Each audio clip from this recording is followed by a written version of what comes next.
Hello. Let me to present you that nice preset for mobile Lightroom, which is gonna make your Instagram even better than now.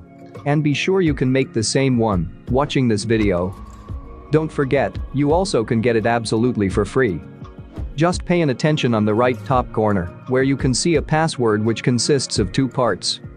If you have any problems about that, feel free and leave your comment down below the video, and we'll help you, for sure. Okay. Let's get started.